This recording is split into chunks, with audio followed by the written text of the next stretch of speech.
Hi viewers, welcome to our channel. ప్రస్తుతం మనతో పాటు జగదేవ్ గారు సీనియర్ జర్నలిస్ట్ ఉన్నారు. వారితో ఒకసారి మాట్లాడదాం. సార్ నమస్కారం sir. Sir Tollywood young hero Ram Pothineni గారి పైన ఒక రూమర్ స్ప్రెడ్ అవుతుంది సార్ సోషల్ మీడియాలో. అంటే తొందరలో పెళ్లి చేసుకోబోతున్నాడు, నెక్స్ట్ మంత్ లోనే నిశ్చితార్థం ఉండబోతుందని చెప్పేసి ఇటువంటి వార్తలు అయితే స్ప్రెడ్ అవుతున్నాయి సార్. మరి వార్తల్లో నిజమెంత ఉంది? అంటే మామూలుగా సినిమా హీరోల పైన ఎటువంటి రూమర్స్ అనేవి రెగ్యులర్ గా సోషల్ మీడియాలో ప్రచారం అయితే అవుతూ ఉంటాయి సార్. అటువంటి వార్తగా దీన్ని చూడాలి, లేకుంటే ఈ వార్తలు నిజం ఉంది, నిజంగానే రామ్ పోతినేని గారు వివాహం చేసుకోబోతున్నారా, వివాహం చేసుకుంటే ఏ అమ్మాయి అని చెప్పేసి మీ ఒపీనియన్ సార్ వీటిపైన? రామ్ పోతినేని ఈ మధ్యన ర్యాపో అని పిలుస్తున్నారు, ఉస్తాద్ ర్యాపో.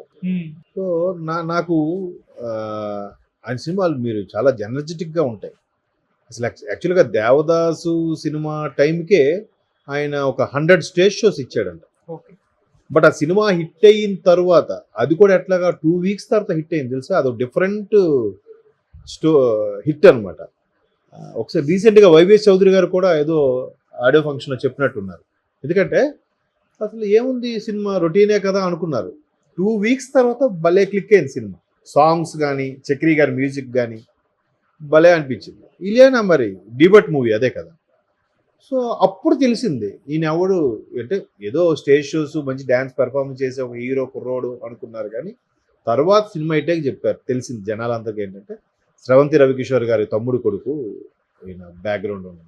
అచ్చా, పోతినేని కిషోర్ గారు, రవికిషోర్, స్రవంతి మూవీస్ కాబట్టి స్రవంతి రవికిషోర్ గారు అంటే ఆయన చాలా సీనియర్ ప్రొడ్యూసర్. ఎప్పటి నుంచి నాయకుడు సినిమా మీరు టైటిల్ చూస్తే కమల్ హాసన్ నాయకుడిది, అది తమిళ్ అయినా ఈయన సమర్పణ ఈందే ఉంటుంది, స్రవంతి రవికిషోర్ సమర్పించాను ఉంటుంది.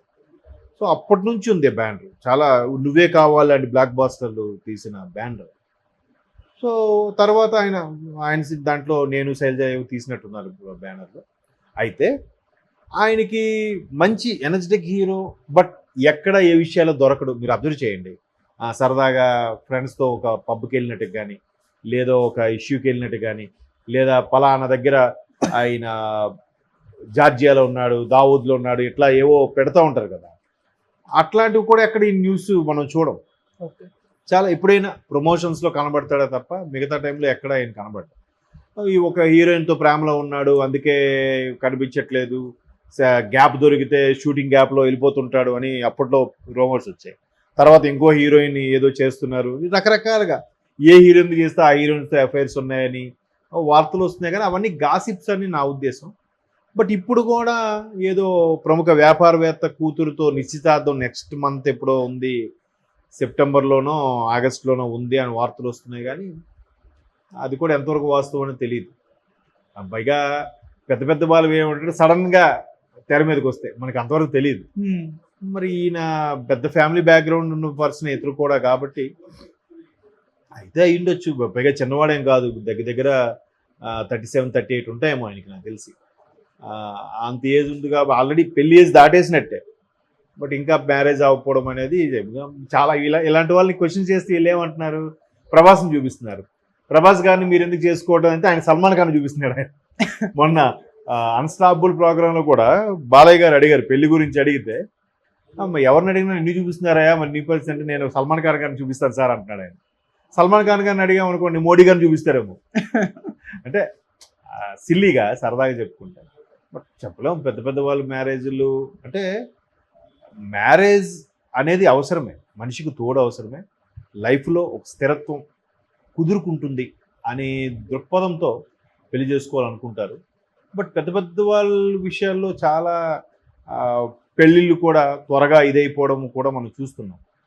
దానివల్ల కూడా కొంతమంది భయపడి లేదు ఇలాగే ఉంటే బెటరు, ఫ్రీగా ఉంటే బాగుంటుంది. ఎందుకంటే ఈ మధ్యకాలంలో ఒక సర్వేలో తెలియదంటే పెళ్లి కాకుండా బ్రహ్మచారులుగా ఉండిపోయే వాళ్ళ సంఖ్య పెరుగుతుందంట. అంటే వాళ్ళ దగ్గరగా కొన్ని సంఘటనలు చూడడం వల్ల, లేదా వాళ్ళకి ఎదురైన అనుభవాల వల్ల మేబీ అట్లా ఉండిపోయి ఉండొచ్చు. బట్ అది కరెక్ట్ కాదు. తోడు అనేది ఉండాలి మనిషికి, ఒక మనిషి తోడు ఉండాలి. ఆ తోడు కోసమని ఇప్పుడు కూడా ఒక కొత్త కొత్త పుంతలు తొక్కుతుంది. ఆడ పెళ్లి చేసుకోవడం, మగ పెళ్లి చేసుకోవడం, వేరే వాళ్ళు పెళ్లి చేసుకోవడం, ఇట్లా కూడా జరుగుతున్నాయి. బట్ ఇలాంటి హీరోల మీద, హీరోయిన్ మీద వచ్చే గాసిప్స్ కూడా ఎంతవరకు వాస్తవం అని తెలియదు. ఎందుకంటే రీసెంట్గా సాయి ధరమ్ తేజ్ కూడా మెహరీన్ సాయి ధరమ్ తేజ్ కూడా పెళ్లి చేసుకోబోతున్నారు, బట్ మెగా ఫ్యామిలీ కొన్ని కండిషన్స్ పెట్టింది అన్నట్టు కూడా వార్తలు వస్తున్నాయి. అవును. అది ఎంతవరకు వాస్తవం తెలియదు. ఉమ్. తర్వాత రీతూ వర్మ, హీరోయిన్ రీతూ వర్మ కూడా మెగా కాంపౌండ్లో సమ్ ఎక్స్ ఏదో ఒక హీరోతో చనువుగా ఉంటుంది, ఈమె కూడా ఆ మెగా కాంపౌండ్లోకి కోడలుగా వెళ్ళబోతుందని కూడా ఏ వార్తలు వచ్చాయి. మన పెళ్లి చూపులు హీరోయిన్ రీతూ వర్మ. అవును. అది చెప్పలేము, అవి గాసిప్సా లేదంటే చనువుగా ఉంటే ఎక్కడైనా ఒక వీడియో కానీ ఒక చిన్న ఫోటో క్లిక్ దొరికితే దాని వెంటనే సోషల్ మీడియా ఎవడో రాస్తాడు, వాళ్ళు లేదు వాళ్ళు చాలా జోవియల్గా ఉన్నారు. వాళ్ళు సినిమాలో యాక్ట్ చేసిన ఎలాగైతే వాళ్ళ కెమిస్ట్రీ వర్కౌట్ అవ్వడం కోసం యాక్ట్ చేసి వాళ్ళు పట్టుకోవడం, భార్యాభర్తలాగా లవర్స్ లాగా యాక్ట్ చేస్తారు, బయట కూడా వాళ్ళు అలాగే బిహేవ్ చేస్తారు క్యాజువల్గా. ఏం కాదులే, వాళ్ళు హక్ చేసుకోవడం కానీ కలుసుకోవడం కానీ క్యాజువల్గా ఉంటాయి.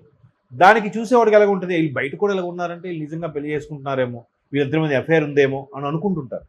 బట్ అది వాళ్ళు చాలా లైట్ తీసుకుంటారు వాళ్ళు.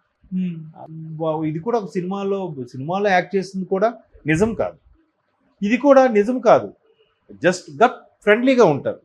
సో ఆ మూమెంట్ బట్టి ఎవడో చూసి వెంటనే రాసేస్తూ ఉంటాడు. కాబట్టి అలా వచ్చిన రూమర్ అయితే అయ్యుండొచ్చు. బట్ ఒకవేళ ఉస్తాద్ ర్యాపో కానీ ఎంగేజ్మెంట్ ఫిక్స్ అయ్యేలాగా ఉంటే ఖచ్చితంగా అది న్యూసే.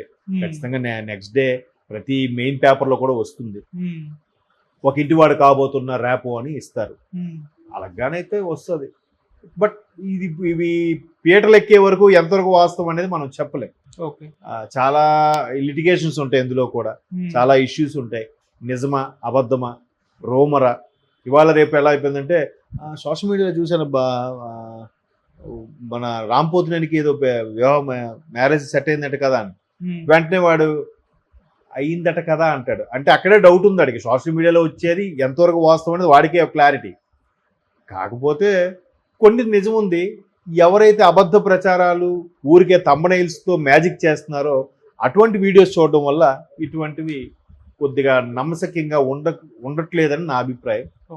బట్ ఒక ఇంటివాడైతే మంచిదేగా, ఇంటివాడయ్యాక మళ్ళీ మంచి వరుసగా హిట్స్ వస్తాయి. మధ్యన 2 డిజాస్టర్లు అయ్యేసరికి మళ్ళీ ఇస్మార్ట్ శంకర్తో మంచి ఊపందుకున్నారు, మళ్ళీ డబుల్ ఇస్మార్ట్తో మళ్ళీ పట్టాలెక్కితే మంచి క్రేజ్ ఫామ్ వస్తే ఎవరికైనా హిట్ కావాలని కోరుకుంటారు కదా.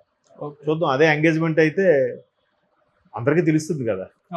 నెక్స్ట్ ప్రాజెక్ట్కి ఇట్లాంటి చిన్న మచ్చ కూడా లేకుండా చేయాలి అనే తపన అధికార పక్షంలో వాళ్ళకి వస్తుంది, ఒక అటెన్షన్ ఏర్పడుతుంది కదా.